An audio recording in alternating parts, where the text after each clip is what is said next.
I'd like to review the report you gave me last week. Yeah? What about it? There are two aspects of it I want to look at. The main one is the technical terminology used in the conclusion and recommendations. Well, it's a technical subject, so it's bound to have technical terms in it.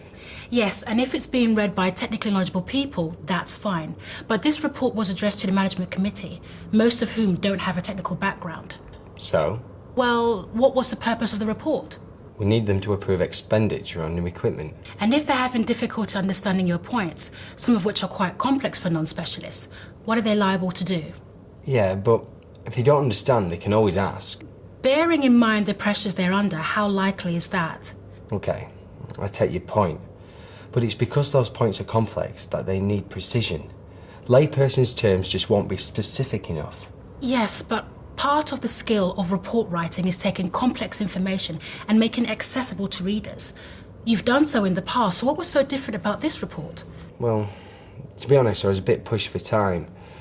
Last week ran away with me, and I had to get the report done fast. In what way did last week run away with you?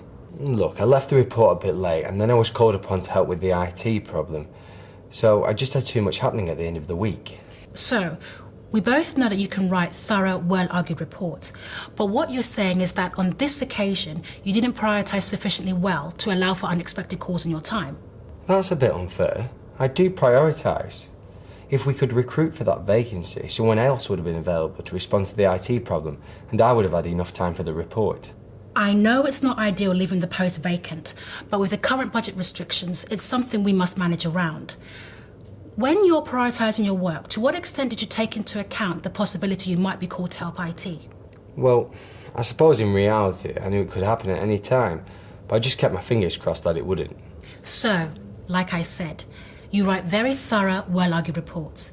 And if you can either control other calls in your time during busy periods, or manage your time so you give yourself more leeway, then you'll be able to tailor the presentation of your reports to their intended audience.